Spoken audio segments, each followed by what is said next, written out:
Hello. Okay, cool. Can you hear me? Yeah, so as mentioned, I'm Joseph Cox. I'm going to be talking about unlocking iPhones on the cheap, or more precisely, unlocking iCloud-locked iPhones on the cheap. So if you came here to see some iOS O days get dropped, you can leave now. Don't leave. But more specifically, this is about when people steal iPhones, they can't just use them because of various features I'll go into. The phone cannot be factory reset until someone has the iCloud password. So if you rob someone, you probably don't have their password because they're probably a random person. There's this entire ecosystem, supply chain, underground industry that facilitates the unlocking of these phones. But then, at least in the United States, it has a very weird intersection with the right to repair industry, which are these people who go and they're third-party repairers or third-party sellers, and they need to either remove iCloud so they can sell the phone, or maybe they have a customer and they want to repair it, something like that. So there's this very uncomfortable alliance between the criminals and then this more legitimate industry. So as mentioned, I'm from Motherboard, which is the technology and science section of Vice. I'm not a cybersecurity researcher in that traditional sense, but our beats sort of cross over. I cover the digital underground, the surveillance industry, and increasingly stuff like Facebook and platforms and that sort of thing. But obviously here I'm talking more about the hacking side. So this is all based on a piece that me and my editor-in-chief did. Well, we've been working on it since November, but it just came out this month. Jason Kebler, How Hackers and Scammers Break into iCloud-Locked Phones. I handle the hacking part. He handles the sort of right to repair bit as well. So this is, on a very high level, the process of going from stealing a phone right up to unlocking it and selling it. I'm going to go through each of these step by step, but just so you kind of see that we are making progression, because it is kind of a complex supply chain. First of all, obviously you need to physically steal a phone. And as I mentioned, it's not as simple as just going up and taking someone's iPhone and then being able to resell it. In the United States, at this university, the police warned that recently robbers have been mugging people at gunpoint and saying, remove iCloud right now, or delete your iCloud from the phone. And when you have a gun to your face, you're probably going to try to cooperate with the robbers. And then a case from, well, a couple of years ago now, a woman was leaving a metro station in Washington, D.C., a man grabbed her from behind, put her in a chokehold, and then told her, remove iCloud now. She was unable to, because obviously she's being physically restrained by this thief. He gets a phone and then runs off, and he's caught and whatever, and he can't get into the device because he didn't get the password. So why are thieves even doing this? Well, it's because in iOS 6 or iOS 7, someone is going to correct me on that, but we're talking a pretty long time ago now, maybe even before lots of people even bought iPhones. Apple introduced something called activation lock, which is that when you report your phone as lost or stolen, not only does it come up with that little marker on the device, but it kicks in activation lock. And now this means when you go to factory reset the device, you know, when you'll go through the process and it will eventually it'll start booting up and it will say, sorry, this is linked to an iCloud account. Please enter the Apple ID and password to continue, to actually be able to do that factory reset at all. Again, if you're a thief, you probably don't have time to go, hey, sorry, I'm robbing you, but can I also have your Apple ID and password, please? I'm in a bit of a rush here. I'm trying to get your $700 phone. So clearly, this is a really good measure from Apple. I'm sure that the number of stolen iPhone devices has decreased. It's a really robust mechanism, but that doesn't mean it stops all threats. It doesn't mean it stops all attackers, and it doesn't stop all thieves, clearly. Instead, some thieves are going to adapt their strategy, and in this case, it's demanding them to remove or delete iCloud. And you will see, like with the guy who chokeholded the woman and then took the phone and didn't have the password, you see these phones crop up on eBay or Facebook and various other places as well, Craigslist or whatever. If you just buy a dodgy phone, maybe there's a chance it'll be iCloud locked. And then you see them all on eBay, and you can just type in Apple iPhone 4 parts. And again, some of the people will be selling it just so you can take out the camera or the screen, and then someone else can use that. But what's clear is that 4 parts is also something of a euphemism in some cases for, hey, I stole this phone and I can't get into it, I'm now going to sell it. Obviously, you don't write that on eBay, so you put 4 parts instead. But clearly, people who are selling these devices know that there is a way and an industry to unlock them, because that bit I've highlighted at the bottom, it says, I don't know the iCloud account, iCloud locked, I don't want to pay extra to unlock the iCloud. So yeah, this person has a problem and they can't be bothered to do the next step, but they are alluding to that there is this industry here. And yeah, this is where the sort of the digital underground comes in, where the hacking or the cybersecurity element, I guess, it moves from a physical crime more into a cyber-enabled crime, as law enforcement would probably describe it. So you have this phone, you don't really know what to do with it yet, apart from that you want to remove the iCloud. You need to get more information about it. So you're going to use one of these variety of lookup tools to get a bit more data and details about the phone and its owner. And as you can see, I mean, the next step is going to be the phishing. So this will play into that, and it will also play into another technique, which isn't listed on there yet, but we will get to that. So you get the phone, and then maybe you'll go to one of these services, such as ifreeicloud.co.uk, apparently run by 2 students from London. At least that's what they say on their website. They haven't responded to my emails, so if you're listening, get back to me. That'd be great. And all you do is you punch in the IMEI, which is that unique code on the bottom, on the back of the iPhone, unique identifier for every mobile device. You do that, you put that in, and near instantaneously, you'll get whether Find My iPhone is enabled, which, as you all know, is the feature to be able to log in to a desktop or a laptop and see, I've lost my phone, oh, it's now in Queens, New York, or actually, I left it in that bar in San Francisco or something. You can see whether the iCloud status is clean or not, whether it was a replaced device. But then you get to like much more interesting stuff for a hacker or a phisher, stuff like the carrier. So in this case, it was Sprint. The purchase country, and very crucially, the estimated purchase date. And it'll be clear why that is a lot more important later.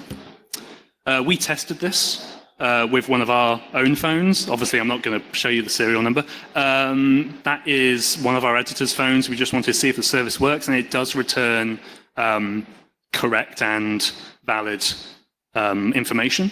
As you can see, I mean, the one on the left has a lot more, the one on the right has less, because you then you have to pay, I don't know, $1 for some reports, 50 cents for others, and to be honest, I'm a cheapskate, so I didn't want to bother paying these criminals to look up this phone, but we verified it works. And then this is going to be a constant theme throughout this industry, is that there's automation and lowering the barrier of entry for hackers and for criminals. You have to remember, we're dealing with an industry that caters to common thieves, people who steal phones. We're not talking about APT-29. We're talking about someone who stole a phone outside a tube station. So clearly the technical capability is going to be somewhat lower than the vast majority of adversaries. With that in mind, you can go onto Telegram, the messaging platform that has a bot feature. You'll come to this bot and you'll give it an IMEI number, and it will say, hey, what do you want to know? Do you want to know whether it was whether the iCloud lock is enabled, activation lock, sorry, whether Find My Phone is enabled, anything like that. And as you can see, it will just return that information as well. And that just streamlines the whole process. It just makes it so much easier, not only for someone who's not the most technically minded, but also someone who may be in a rush or maybe has dozens, if not hundreds of phones to process at once. These lookup tools, it can be hard to see where exactly they're getting the data from, because of course their back end is not exactly transparent and they don't really want to answer questions about it. From what I understand with conversations with people familiar with it, is that these are more likely carrier lookups, as in some sort of system from AT&T or Verizon, just as a hypothetical example. But there are criminals who are using internal Apple systems, breaking into them, and then using them to get information about the phone as well. So I guess just before I carry on, these screenshots where they're all in this sort of format with the black where I've redacted the usernames and that sort of thing, this is from a chat room I sat in for, I don't know, a month and a half, 2 months, something like that. And then it's just hackers who are telling each other, oh, this is how you unlock a device from India. This is how you unlock a device from the UK. Has anyone got any advice for XYZ? So at the top, apologies, the text is a little bit small actually, but someone say, hey, I'm having an issue with this, and someone suggests try checking GSX, so you can then find the last carrier that was on this phone. GSX is Apple's Global Systems Exchange. I really hope I got that acronym correct. And this is a sort of internal database that tracks Apple devices that have been flagged for repair. So if you go into a Genius store, you give them a phone, your device is going to be added to GSX, and then a Genius Bar operative can then look it up and then see, oh, it was last in for this, or it was in for a screen repair, or something like that. But information in that can also be helpful to these phishers who may want the time it was purchased, for example. And they are actively exploiting GSX. I mean, this is certainly not new. It's just, well, I mean, it's been going for at least 5 years. It's not really reported that much. Here is someone selling a list of emails that they believe are linked to GSX accounts. So it's not, here are 7 GSX accounts. It's, here are 7 emails that we know have an account. You then do with them what you want. And, you know, I have no legal, culpability for what you do after that, which is, of course, trying to phish them and trying to get access to the GSX account itself. This is a post from a third-party Apple repair person, I think, just on an Apple forum, and they're complaining that it seems a database of GSX users has been compromised. I haven't verified that. This is just their claim, because them and others are getting a flood of phishing emails asking for their GSX credentials. So clearly someone is pretty damn interested in getting into these accounts. And even though I can't say the only reason people are breaking into GSX is to do this iCloud unlocking, certainly a portion of those people are doing that. And we did also see people just straight up selling GSX accounts on Twitter and via email and various other places as well. And this is the information you can get from GSX. I mean, you can already see it's a lot more detailed than the stuff I showed you earlier that's from the carrier, albeit it's different information, and it's not all going to be relevant. But this is the Telegram bot I was mentioning, and there's $1.10 for a full GSX report. It takes 0 to 5 hours. There are other reports that take 3 to 5 days, perhaps because they need to go in person to the Apple store. We're not actually sure about that bit. But then you look on the right, and there's all of this sort of sensitive information, the MAC address of the Wi-Fi, the date of the first activation, serial number, and various other things. But again, these guys aren't trying to repair iPhones, but some of that information may actually be useful to them when they go on to the next stage, which is, of course, phishing the victim's iCloud details. Again, we have the phone, we've stolen it. We're now looking up devices, information about the device, and now we're getting a better idea of who to target to steal this iCloud password. And I guess I should say that it's not always clear if it's the person who, the same person who stole the phone outside the tube station is the same person doing the hacking. If anything, it appears they're different people. It seems that someone will steal the phone, maybe they'll give it to their hacker mate, or they'll sell it on eBay as an iCloud locked device, and then the hacker then takes over in the supply chain of getting into this phone. So when you're phishing for clouds, the first thing you want to do, that's a really dumb joke, I'm sorry, but the first thing you want to do is that you check the stolen iPhone screen for more information. Because obviously, if your phone's been stolen, you can push a message to the screen saying, hey, I left my phone in the bar. If you find it, please call this number, in the hope that somebody's going to pick it up and then send it to you. So you get that. And from that, you're probably going to get a good idea of where the victim is located. I mean, simply just based on the phone number, right? It's going to have a New York area code, or it's going to have a certain country code, whatever it may be. And I mean, just thinking about that, in this hacker chat room, I saw devices from everywhere. Saw devices from India, from New York, elsewhere in the States, United Kingdom. Is it the Jets again? Jesus. And then Philippines, Southeast Asia, everywhere. And the attackers themselves also seem to be based globally. We did see some in the Philippines as well, Eastern Europe, and this is just based on details that they were exposing in the chat room, as well as the time zones that they were posting in, and that sort of thing. But anyway, you have the device and you figured out where this person probably is, and then you want to pick a tool from your iCloud phishing kit, which we'll go into shortly, and it's probably going to be SMS because, as I said, you look at the phone, the person's phone number. That is a way to get into their account. You could also send an email, and as I'll show you shortly, the phishing kits also sometimes include fake maps. So, oh, your iPhone was found in New York. You then place a convincing-looking map that will obviously entice the target to click the map. It will then go to a phishing page, and they'll enter their details. I mean, this is not new, but the point I'm trying to make is that while you may have a phishing kit that is geared for banking or one that's geared for Facebook, you also have ones that are very customly tailored for iCloud phishing as well. And then you phish their credentials, obviously. And just to give an idea of like what this actually looks like, in the hacker chat room, at least every hour, the activity in there is pretty constant because these attackers are spread all over the world. People are constantly sharing images of devices that they've either stolen or have got into their hands, and a lot of them are asking, hey, what country is this from? Seemingly they can't Google the country code. Again, these aren't the world's most sophisticated hackers.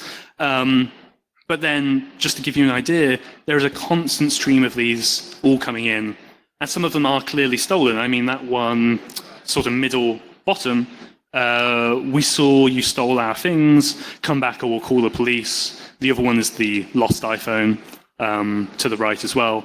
And as you can see, I mean, they're just absolutely all over the place. And you do occasionally see like an Apple Watch in there as well, but it was mostly iPhones and then iPads as well. And I'm trying to move this up from, we start in the digital underground and then eventually we'll get to the surface of the right to repair. Sort of in between, these guys aren't exactly hiding. You go on Twitter and you just type in iCloud Unlock or Apple Kit, which is one of the popular phishing kits, you're going to get tweets like this, which are just straight up offering the surface, like, hey, DM me and I'll unlock your iPhone, unlock your iCloud for you. Also on Facebook, also on Instagram, all over the place. And there are dozens and dozens of accounts offering this because typically what the phishers will do is they'll have a kit, you buy access to it for $150, and then they encourage you to promote it almost like as a reseller program. So they almost have their own affiliate program for generating more interest in their phishing kits. And then this is Mustafa Offman, who's obviously, he's selling Apple Kit, which is the phishing kit I'm going to focus on in a minute. And you can just see how brazen they are, just tweeting flat out, hey, yeah, you can come buy this. He's seemingly based in Egypt, based on a WhatsApp phone number that he left exposed in a video tutorial of his explaining how the kit worked. So yeah, it just shows how global these people are. As for the phishing kits themselves, again, it's all streamlined. It's all lower barrier of entry. It's for very common criminals to be able to break into. And there's even an app that will just do the process for you. So this is the app version of ProKit, I believe. And you can see that obviously it's a native app and you just have all of your different options there, which we'll go into in a second. But it's just trying to make the process as painless as possible. This is what AppleKit looks like before you log in. I mean, it varies from phishing kit to phishing kit, but sometimes you host it on your own infrastructure. You just spin up a server and then put this here.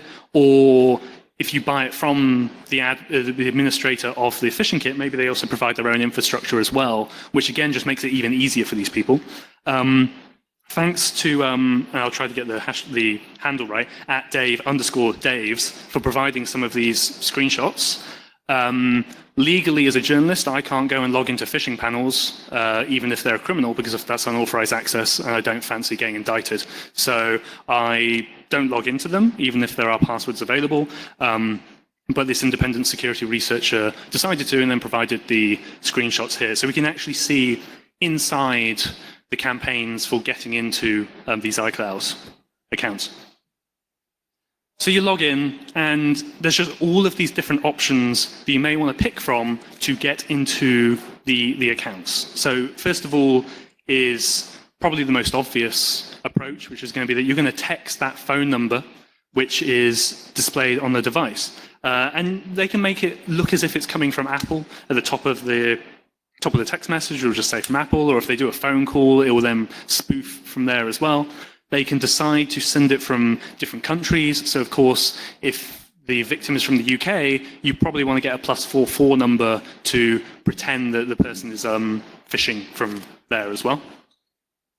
This is the phone lookup services. So rather than just going and doing the lookup I mentioned earlier, you can also, in the phishing kit itself, get that information as well. So you don't even need to really go anywhere. You just get the phishing kit, you log in, and you can do everything you may possibly need to do right there while you're logged in.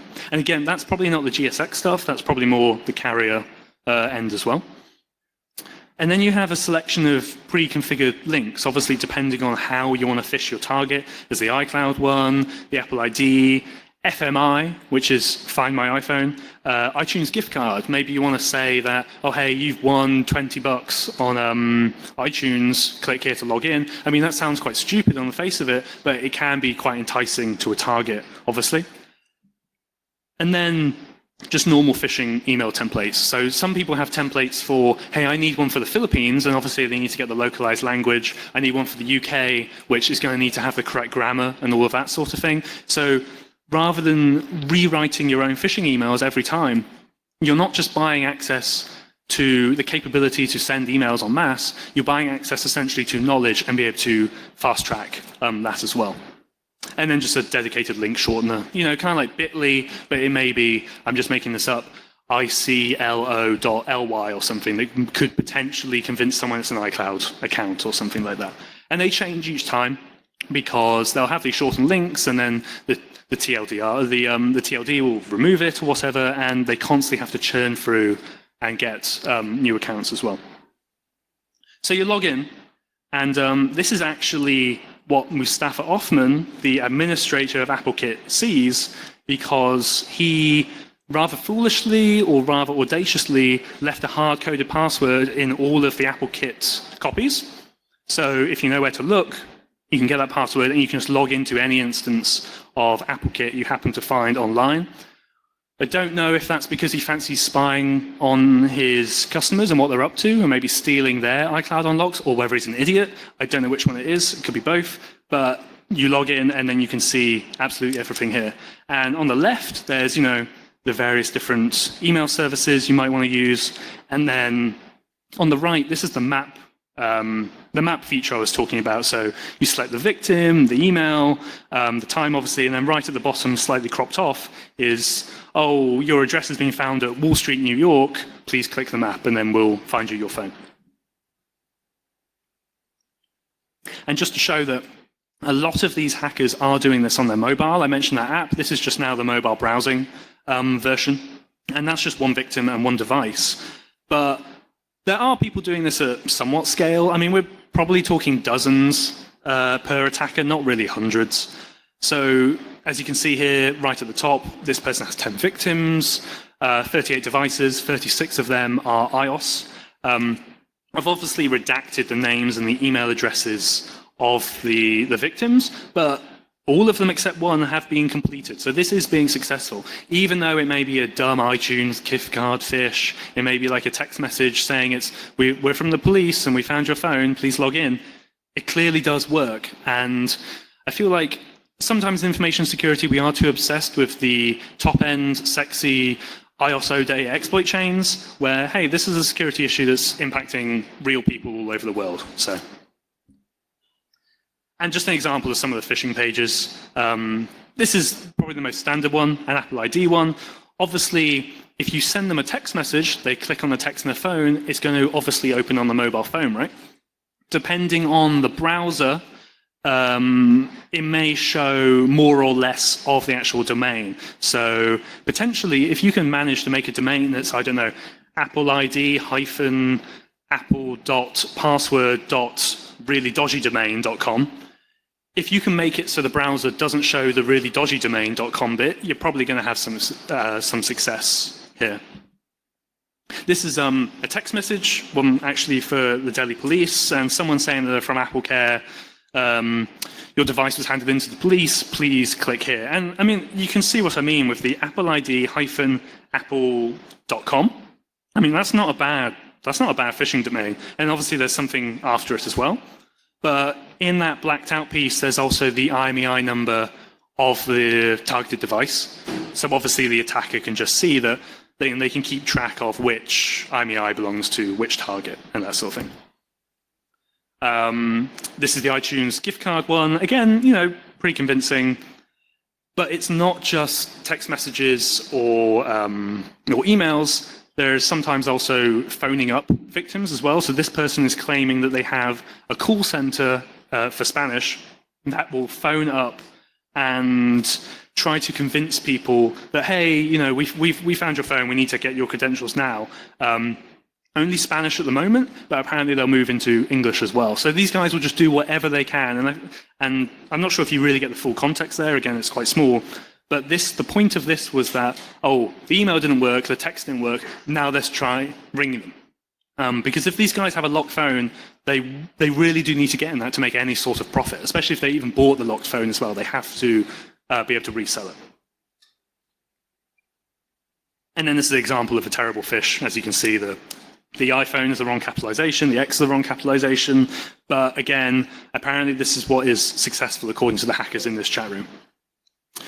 Right, so yeah, we've gone through physically stealing the phone or getting hold of one that's been stolen, using the lookup tools, then you phish the iCloud victims' accounts, you remove iCloud from the device, and you're well on your way to actually making a profit. And the hackers in this chat room don't shut up about how successful they are. Whenever they do unlock a phone, the administrator encourages them to post a screenshot saying, unlock, success, blah, blah, blah. And then they also encourage them to tweet about it. So they can obviously then get more publicity for their phishing kit and how effective it is. And they also have a real habit of sharing these Apple memes or Telegram stickers in the hacker chat. Obviously, Steve Jobs, thumbs up, good job unlocking that iCloud. And then an Apple OK sign, but seriously, just sitting there for months and just looking at all these, and Ed Sheeran memes as well for some reason. And anyway, so you've done that. Now you're going to resell it on the black market. And I don't know, if you bought a phone for $100, maybe you can then give it to a shop who then can then resell it for at least 500, if not above, depending obviously on the phone and stuff. But bonus, it's not just phishing.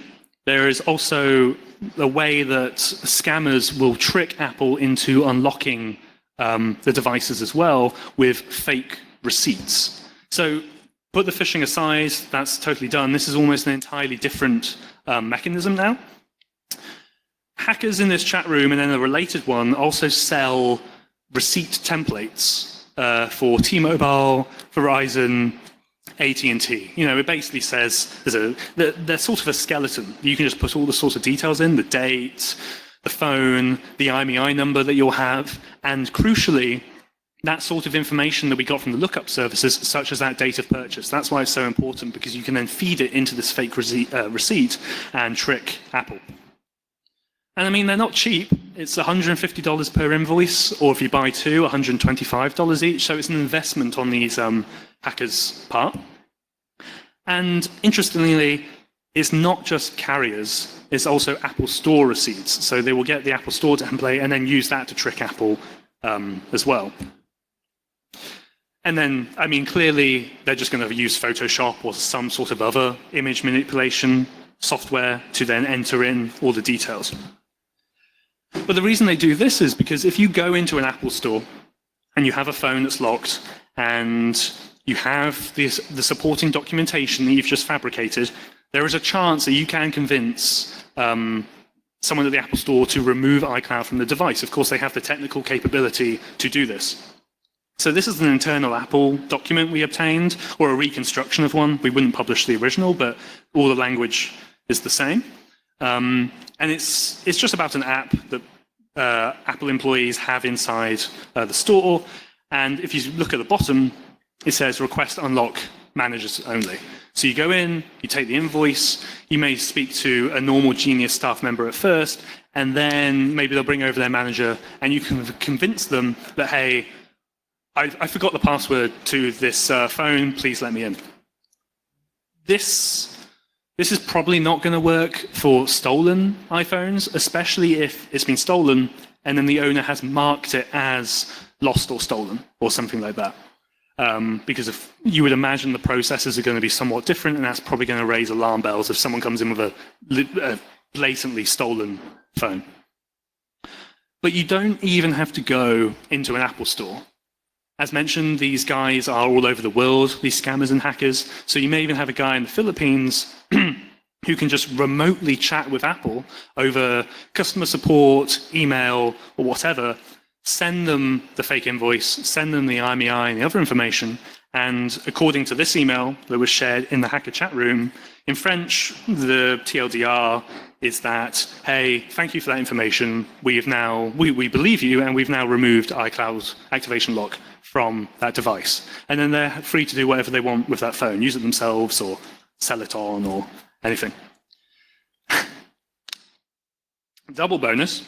So there is another way that hackers, I don't even know what you would call these guys, like repair scammers, I guess, but beyond the phishing, beyond using the fake receipts, there is this technique which is primarily used in China, where these scammers allegedly physically manipulate the hardware to give a stolen iPhone a clean IMEI number, which sounds like an incredibly laborious, stressful, and technically difficult process.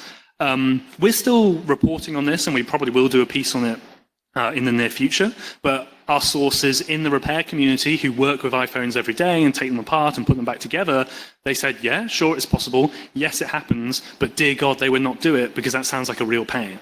But someone's doing it, and as you can see, obviously by the universal devil face emoji, whereas reselling it and phishing it is one, tricking Apple is 6. This is obviously devil emoji times a million, because that's pretty damn impressive to be able to physically change an IMEI number on a stolen phone.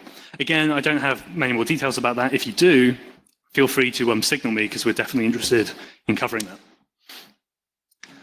So that's kind of all of the criminal bit, the digital underground part. And then this is where it kind of bubbles up beyond social media and actually crosses over into legitimate industry.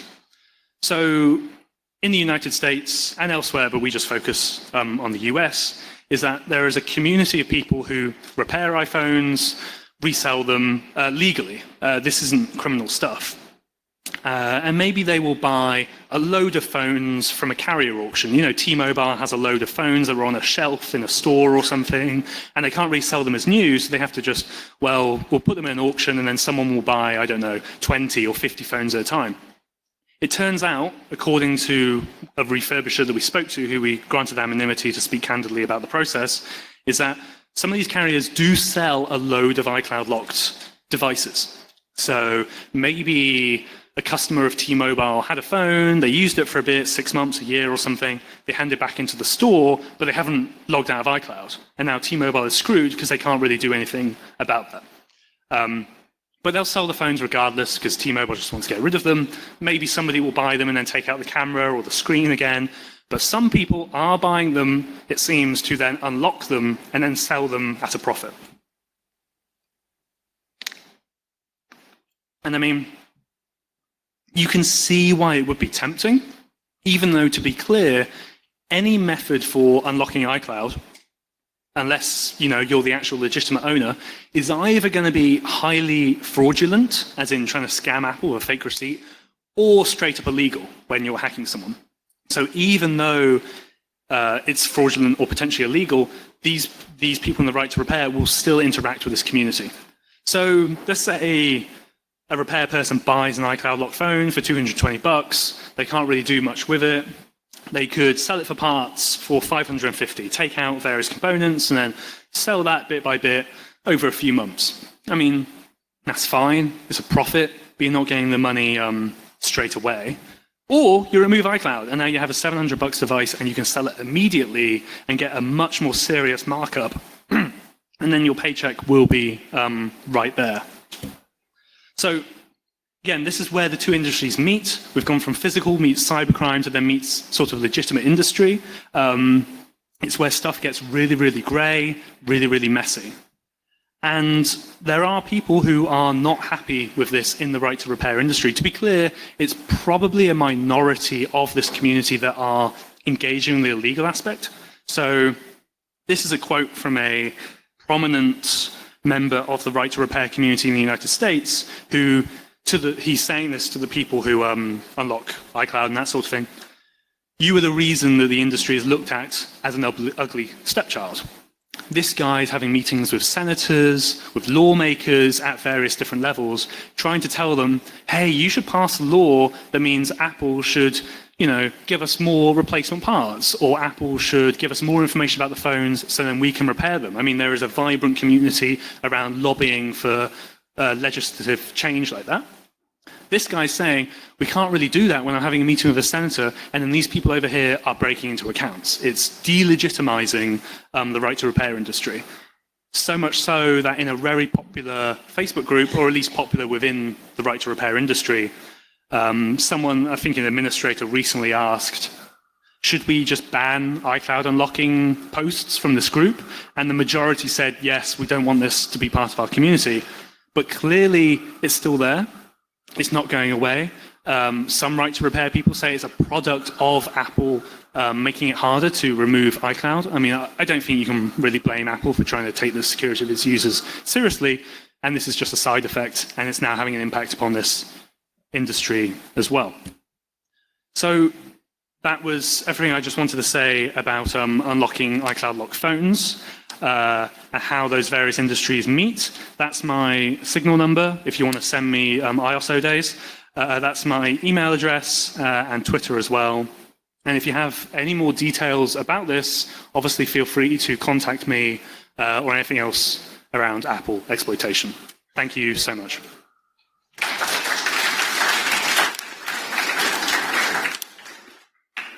Do we take questions or?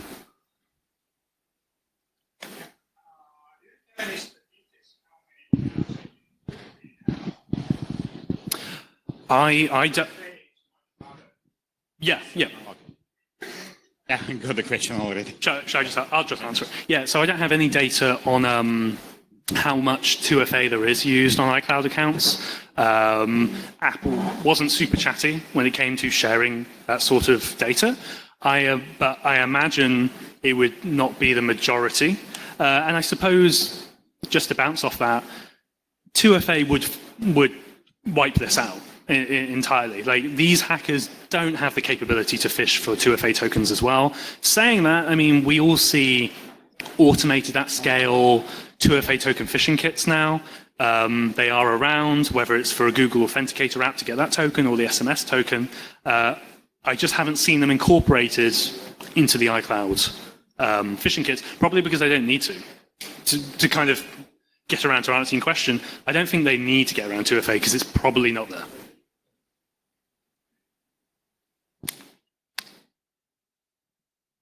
If there's no more questions, thank you. I appreciate it.